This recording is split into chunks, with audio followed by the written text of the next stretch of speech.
अस्सलाम वालेकुम। उम्मीद करती हूँ कि आप सब खैरियत से होंगे। लेसन नंबर 10 है आज हमारा, जो कि टाइम के बारे में है। लेसन नंबर 10 में हम टाइम के बारे में पढ़ेंगे कि इंग्लिश में टाइम कैसे बताते हैं या पूछते हैं, या ये देखेंगे कि इंग्लिश में टाइम कैसे हम डिफ़ाइन करेंगे। उसके लिए कुछ असूल हैं।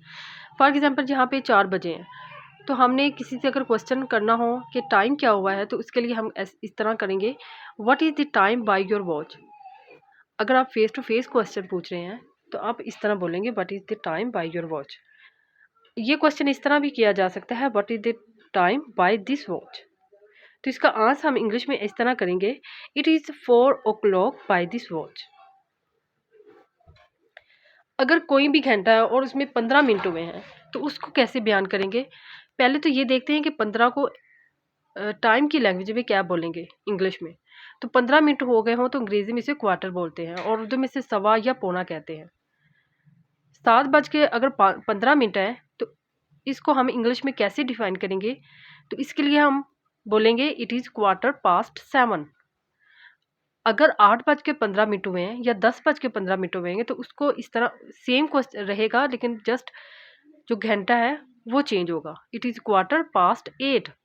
8:15 हो गए। अगर हम 10 बोले कि 10:15 हो गए, तो इट इज़ 10:15।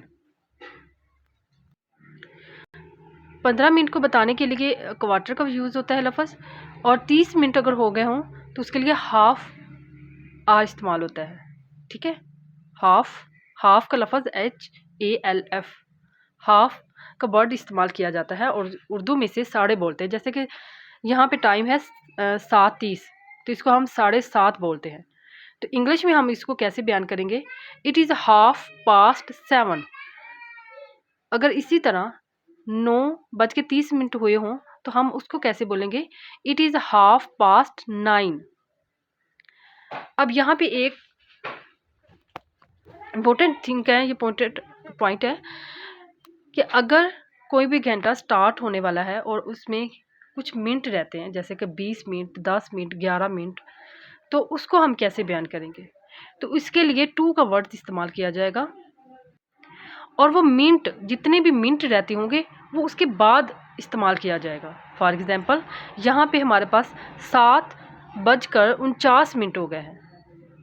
ठीक है, तो 8 बजने में 11 मिनट है, 11 मिनट रहते हैं, तो इसको हम कैसे इंग्लिश में बोलेंगे, इट इज़ 11 to 8।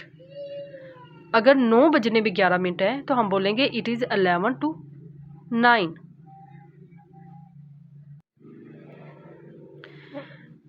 10:45 हो गए, यानी कि 10:45 हुए हैं, तो उसको हम कैसे लिखेंगे।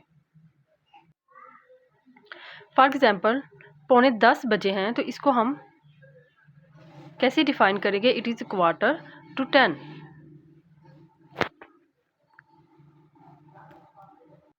यहाँ पे एक और बात नोट कर लीजिएगा कि हाफ टू का वर्ड इस्तेमाल नहीं करना, बल्कि हाफ पास्ट का वर्ड इस्तेमाल करना है।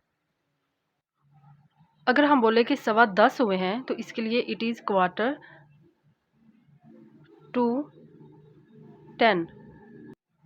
इट इज़ 10:15 होगा। लेकिन अगर 9:45 हुए हैं, 9:15 के बजाय 9:45 हुए हैं, तो इसके लिए हम इट इज़ 9:45 पढ़ेंगे।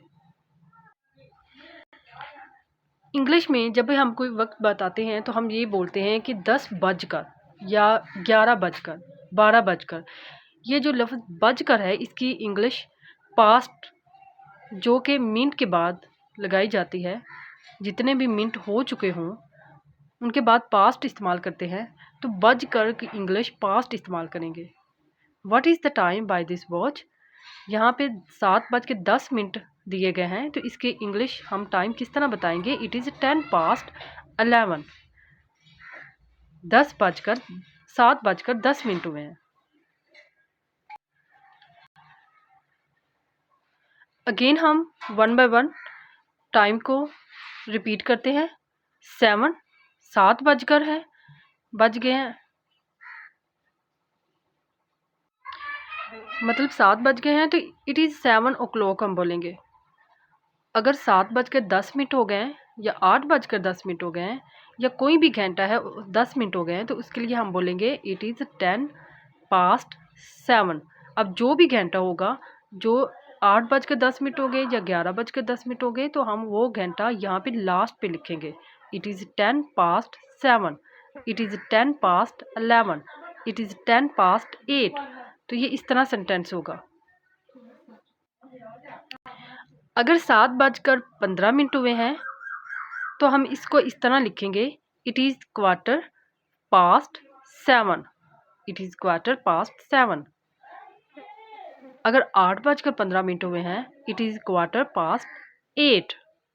9:15 हुए हैं, इट इज़ 9:15। यानी कि जो घंटा होगा वो लास्ट पे आएगा। इसके बाद अगर 7:30 हो गए हैं, तो इसको हम किस तरह लिखेंगे, it is 7:30, it is 8:30, it is 10:30। जब कोई भी घंटा सवा पे हो, ठीक है, तो उसके लिए हम 1/4 बोलेंगे। और अगर पौने का लफ्ज़ यूज़ किया जाता है कि 11:15, 10:15, उसके लिए 1/4 इस्तेमाल किया जाता है। 7:45 हो गए हैं, यानी कि 9:15 हो गए हैं, तो इट इज़ 7:45, इट इज़ 10:45। जी व्यूवर्स, आज हमने टाइम के बारे में पढ़ा कि इंग्लिश में हम टाइम को कैसे डिफ़ाइन करेंगे, कैसे बता सकते हैं, पूछ सकते हैं और इसको कैसे बोल सकते हैं। उम्मीद करती हूँ आप सबको अच्छे से समझ आ गई हो। दुआ में याद रखिएगा। अल्लाह हाफिज़।